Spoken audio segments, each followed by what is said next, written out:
Morning sir. Morning. Good morning sir. Jail में मार पड़ी? हाँ पड़ी, बताऊं क्या?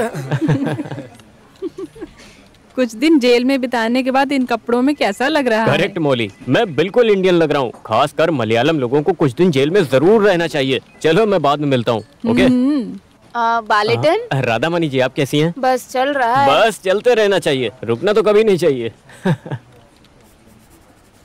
तुम्हारे अनुभव के हिसाब से एक अच्छी खासी बायोग्राफी लिखी जा सकती है। माफ करो भाई।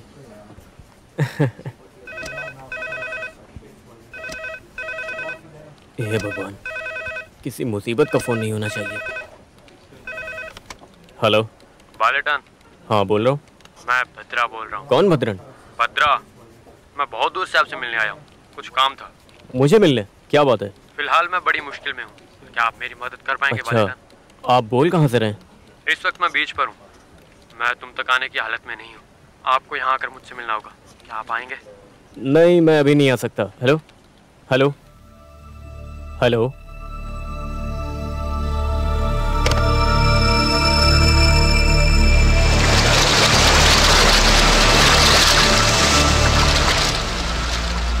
बालेटन, यहाँ आओ। बालेटन,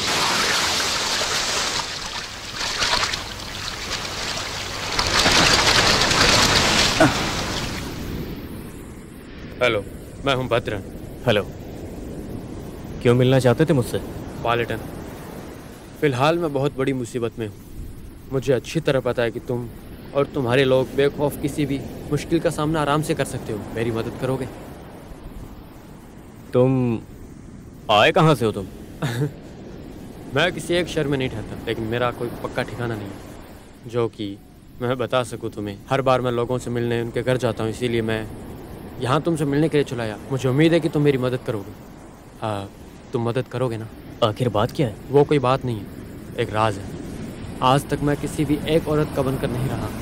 मैं उसे बहुत ज़्यादा चाहता हूँ, वो बहुत प्यारी है। मैं उससे शादी करना चाहता हूँ, और जहाँ तक मुझे लगता है वो काम सिर्फ और सिर्फ बालेटन ही करवा सकता है। प्लीज़। तुमने मुझे समझ के क्या रखा है? मैं शादी कराने वाला ब्रोकर हूँ? हो सके तो मुझे माफ़ करना। अगर मैंने कुछ गलत बोल दिया तो प्लीज़ मुझे माफ़ कर देना, लेकिन मैं उसके बिना नहीं रह सकता। अगर वो नहीं मिली तो पता नहीं। अरे कौन ये वो? देखो मिस्टर, मैं तुमसे कह चुका हूँ कि तुम शादी वाले ब्रोकर नहीं हो, लेकिन किसी की छोटी बहन से शादी करनी है तो उसके भाई से तो बात करनी पड़ती है ना। मैं तुम्हारी बहन की बात कर रहा हूँ, तुम्हारी छोटी बहन की। कमीने, मेरी बहन के बारे में गलत बोलने की हिम्मत कैसे हुई? आराम से आराम से आराम से। इस बात का मौका मैं तुम्हें फिर किसी दिन दूंगा। सबसे पहले अपने घर जाकर अपनी बहन से पूछो कि किसी भद्रा को जानती हो। वो मना नहीं करेगी, क्योंकि हमने सारे फैसले पहले ही कर लिए। ठीक है? अगर आप शादी करवा देंगे तो हमें ज़्यादा खुशी होगी, वरना हम अपने आप ही भागकर शादी कर लेंगे।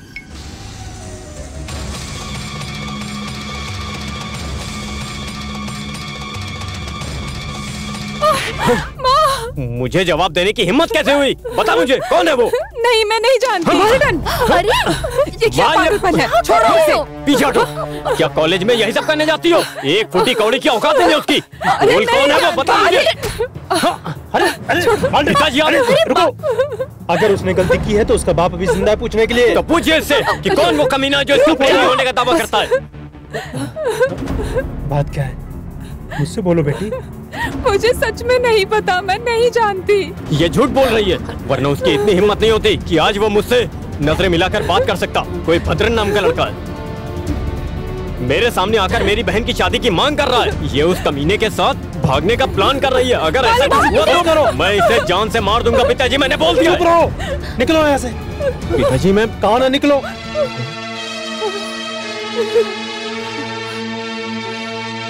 तुमने सुना नहीं मैंने क्या कहा? निकलो यहाँ से और घर में सबको शांत रहने दो।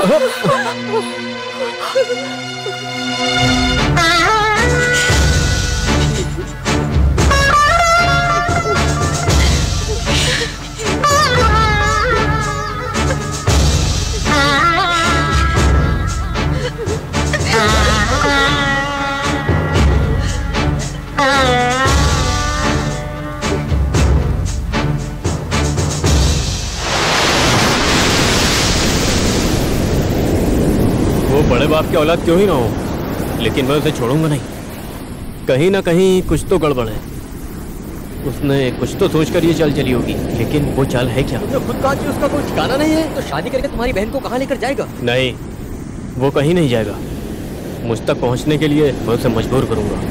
मैं उसके ठिकाने का पूरा बंदोबस्त करूंगा, याद रखना। तुम थोड़ा शांत क्यों नहीं हो जाते हो? अगर कोई तुम्हारे परिवार को बर्बाद करने का इरादा रखेगा तो हम उसका जीना हराम कर देंगे, हम उसका अपहरण कर देंगे। देखो, झगड़ा करने के बाद तुमने घर छोड़ दिया। देखो, तुम पहले अपने घर जाओ और अपने पिताजी को मनाओ।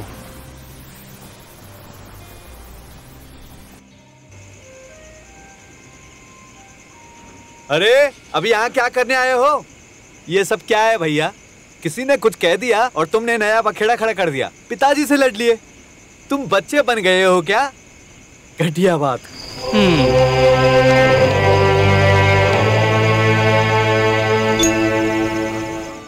पिताजी वो एक घूंट बिना पानी पिए ऐसे ही मुखम्बिका चले गए। अपनी पूरी जिंदगी में मैंने तुम्हारे पिताजी को कभी ऐसी हालत में नहीं देखा। जाओ, जाकर खाना खाकर सो जाओ।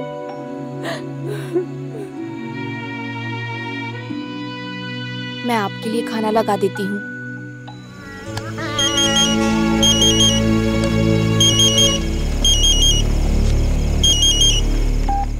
हेलो मामा जी। क्या? पिताजी कौन से हॉस्पिटल में? ठीक है, मैं अभी आता हूँ। हाँ। क्या बात है? पिताजी को दिल का दौरा पड़ा है, उन्हें हॉस्पिटल में भर्ती किया है। क्या? अब क्या करेंगे? फिलहाल माँ को अभी कुछ मत बताना। पिताजी आज मेरी वजह से। सब कुछ ठीक होगा बालेटन, चिंता मत करो। मामा जी, चिंता की कोई बात नहीं है। अमेरिका से लौटते समय उन्हें बस में दिल का दौरा पड़ा था, माइनर अटैक था केवल। परेशान मत हो, अभी सब कुछ ठीक है। वो तो मैं यहाँ पर अपने दोस्त को देखने के लिए आया था, तो मुझे पता चला घर पर तुम्हारे और पिताजी के बीच में कुछ हुआ था क्या? मैंने बस मामूली सी पूछताछ की थी। खैर, बाकी सब भगवान पर छोड़ दो।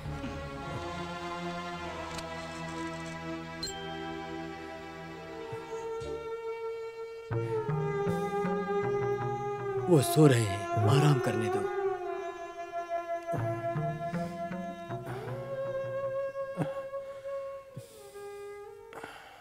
हरे राम राम राम हरे हरे, हरे कृष्ण कृष्ण कृष्ण हरे हरे, हरे राम राम राम हरे हरे। माँ, पिताजी आ गए। बैग दीजिए। नहीं, रहने दो। पिताजी बैग मुझे। मैं चलता हूँ। शुक्र है आप आ गए। मैं आपके लिए कितनी प्रार्थना कर रही थी, कम से कम एक फोन तो कर देते। क्यों करते, बच्चों की तरह जो गए थे। मैं फौरन जाकर पिताजी को वहाँ से लेकर आ गया ना, और रास्ते में तो बुरा हाल था। दादाजी मोम्बिका की रिंग कहाँ है? बच्चों, दादाजी अगली बार ले आएंगे, वहाँ सब बंद था। आप लोग अपनी पूजा करो, जाओ। सुनिए, अब कैसी हालत है? हरे राम राम राम हरे हरे। ये कौन सी नई आदत सीख ली? आते ही लेट गए बिस्तर पे। कुछ नहीं। माँ, मैंने आपसे बताया ना कि हड़ताल की तू वजह चुप से। कर। आपको क्या हुआ?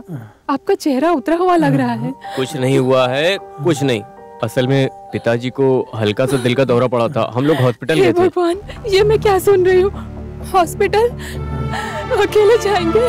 ये अकेले नहीं थे, मैं और मामा जी साथ में थे। आपको क्या हुआ?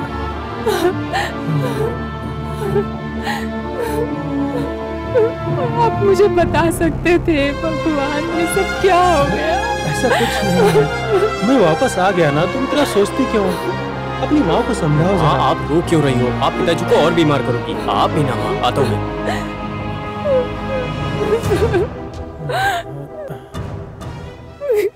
हेलो, अमृतांदाबाई हॉस्पिटल? यस। क्या मैं डॉक्टर से बात कर सकता हूँ? श्रीयान साहब बाहर गए हैं, उनके मोबाइल पर कॉल कर लीजिए। बालेटन, पिताजी तुम्हें बुला रहे हैं। हाँ। बेटा, कल तुम्हें कुछ खास काम है क्या? नहीं, बस एक बार हॉस्पिटल जाना है। बाद में भी जा सकते हो। कोई और काम है क्या? नहीं। ठीक है,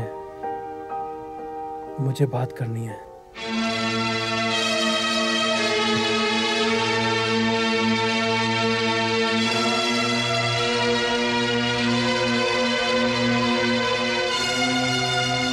आप कह रहे थे कि आपको कुछ बात करनी है, लेकिन आपने कुछ कहा ही नहीं। हाँ। डॉक्टर ने आपको चलने फिरने से मना किया है।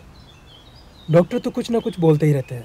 अगर मैं उनकी सुनूंगा तो जिंदगी भर के लिए बिस्तर पकड़ लूंगा। मुझे मौत का बिल्कुल डर नहीं है, लेकिन अगर मैं मर गया तो मेरी जिंदगी भर का जीना बेकार हो जाएगा। आप ऐसी बातें क्यों कर रहे हैं पिताजी?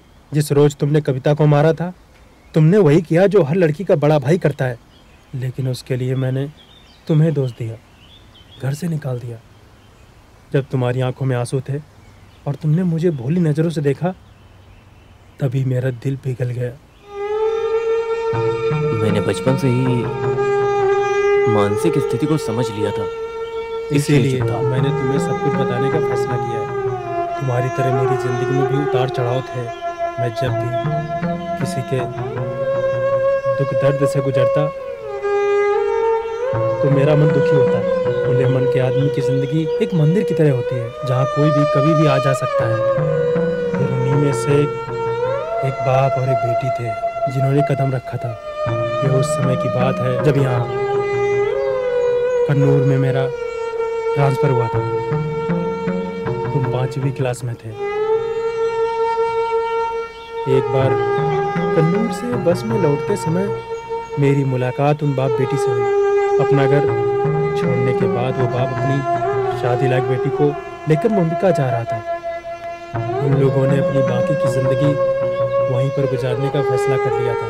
जब रात में उन्हें यहाँ पर कहीं सर छुपाने के लिए कोई जगह नहीं मिली तो मैंने अपने किराए के मकान में उन्हें आसरा दिया। अगले रोज दूसरे दिन सुबह में मैं बेटी की चीख सुनकर उठ गया। मुझे नहीं पता कैसे हुआ। ये बात उसके दिमाग में भगवान ने डाली थी या शैतान ने, पता नहीं। जैसे बाप ने खुद को फांसी लगा ली और उनकी बेटी उसके सामने बैठी हो।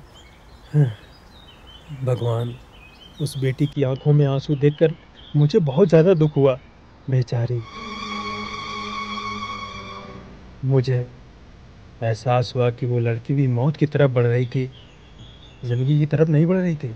मैं उसे मौत के हवाले नहीं कर सकता था। तो मैं ये सब क्यों बता रहा हूँ, तुम जानते हो? उस बेचारे की जिंदगी ऐसी ही थी। आप कहना क्या चाहते हैं?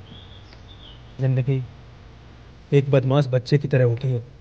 ये किसी भी वक्त तुम्हें धोखा दे देती है।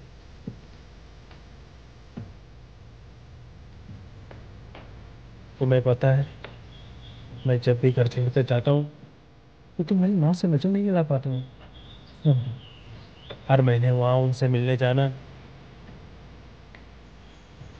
जो तुम्हारी बहन से शादी करने के लिए तुमसे मिला था, तुम्हें पता है उस दिन तुम्हारी बहन के बारे में बात कर रहा था। वो कविता नहीं है, वो दूसरी बहन है।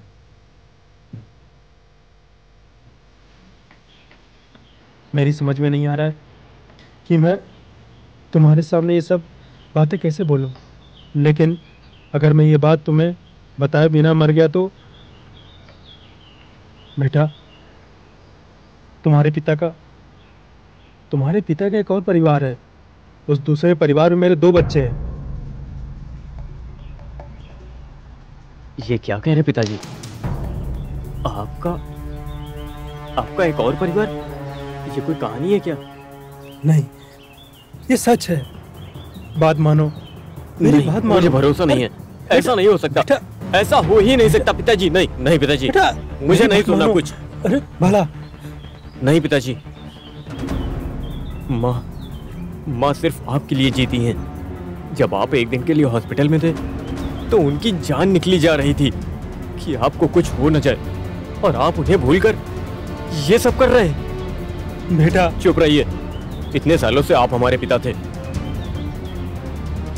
और अब आप कह रहे हैं कि आपका एक और परिवार है, आपके अपने 2 बच्चे और हैं। ये सब क्या है? मैं ये नहीं मानता। मैं ये नहीं होने दूंगा। कुछ भी नहीं होने दूंगा। बालटन। पिताजी।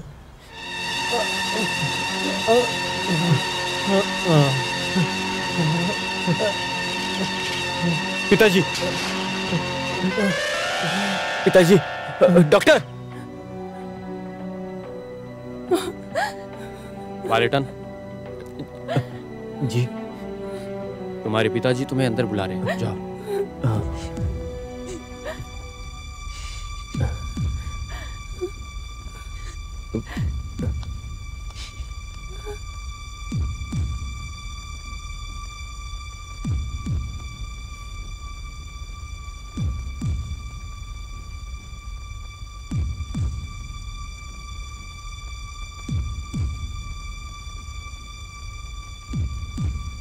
बैठ जाओ। वो लोग बहुत भोले, मजबूर हैं। उन्हें अनाथ मत कर देना। घर की मचान में एक डिब्बा रखा है, उसके अंदर उन लोगों का पता रखा है।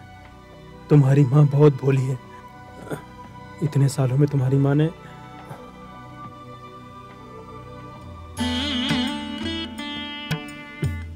अपनी माँ को यह सब मत बताना, अपने बाप के दूसरे परिवार को पता ना लगे। मैं बर्बाद हो जाऊंगा। अगर किसी को भी पता चला तो मैं तुमसे विनती करता हूँ।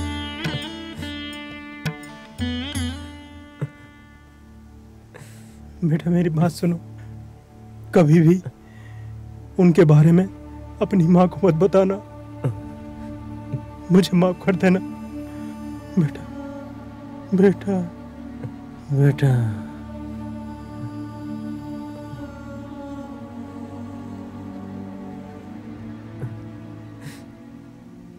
पिताजी।